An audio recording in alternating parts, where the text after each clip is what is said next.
We claim that we follow Rasulullah sallallahu alayhi wasallam. Brothers tell me all the time, cuz I'll die for his honor. Wallahi, I'm ready to die for his honor. I say, well, mashallah, may Allah subhanahu wa ta'ala reward you for such a noble intention. But brother, wallahi, I don't need you to die for his honor. I need you to live for his honor. I want you to live like him sallallahu alayhi wasallam. Your beloved prophet. And of course, you see, this is the side of Rasulullah that we don't want to talk about. Wallahi, my brothers, I take an oath by Allah. Forgive me if these words are a bit harsh. But I tell you now, and this is my own personal opinion, wallahi, even our love for the deen, even our love for the Sahaba is a love of dunya. Nobody here loves Umar ibn al-Khattab. Most loved, probably one of the most loved. He's definitely my favorite. Nobody here loves Umar ibn al-Khattab because he had permanent marks on his cheeks from crying out of fear of Allah.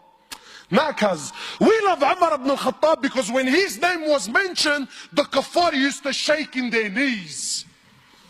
No one loves Umar ibn al-Khattab because he had permanent marks on his shoulders. Why? Because he was servicing the community in the late hours of the night when everyone was asleep and wasn't watching. You don't love Umar for that. You love Umar because he was a man, brother. When he rocked up, cuz everyone buckled. The Prophet of Allah who we claim we love. Because I'm sure you're thinking in your mind, wallah brother, may Allah reward you, very nice khutbah, very emotional, very touching. But cuz you don't understand, what this person did to me is unforgivable. And I repeat, there is absolutely no scenario. I don't care if he shot your mother, he shot your father, he raped your child. I don't care what scenario you could possibly throw at me. Forgiveness is the key. The Prophet of Allah for 13 years in Mecca, live this with me. 13 years in Mecca, prosecuted, harmed, sworn at, spat at, had dust thrown in his face. They killed his companions. For what? For what? What crime did he do? What crime did he do? What? He looked at someone's sister?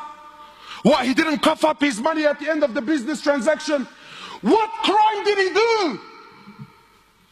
13 years.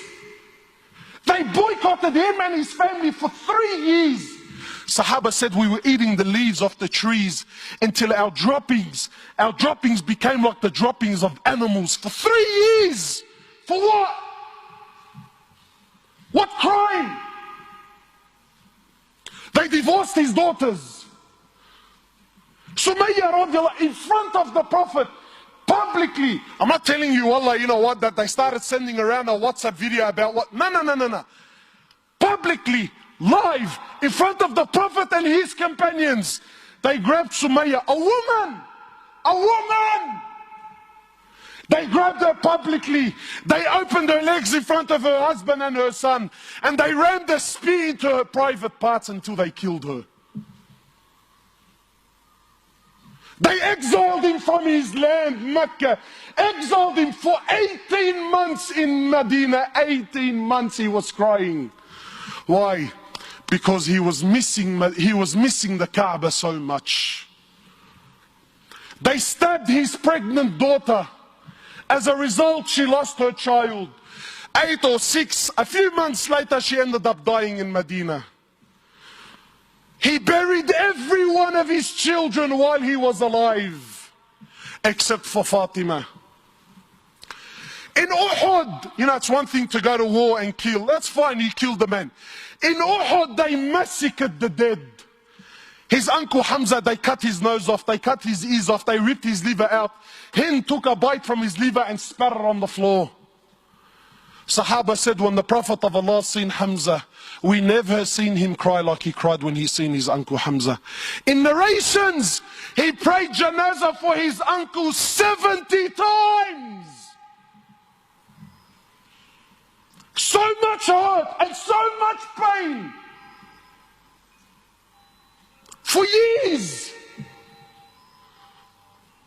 And then when Fatah Makkah came, and now he comes back victorious. with an army of 10,000 companions, an army the which Arabia never seen in their lives. Men who at the drop of a word were happy to give their lives just to see him smile. He enters into the haram of Mecca, 10,000 soldiers surrounding, and those people that harmed him for years and years and years. Not Muslims. And I'm asking you to forgive your Muslim brother. God forbid I should ask you to forgive kafar. I'll be labeled on the payroll, scholar for $1. Wallahi, you mop the floor with me.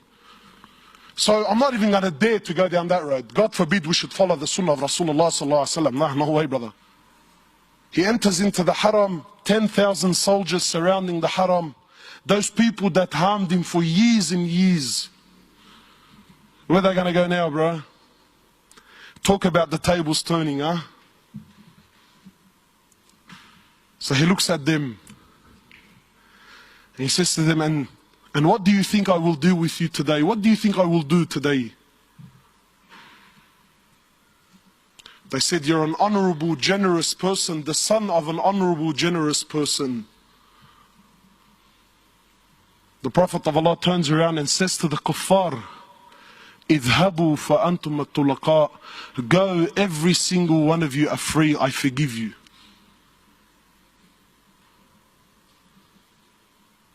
Where's this sunnah in our lives, man? Where's this deen?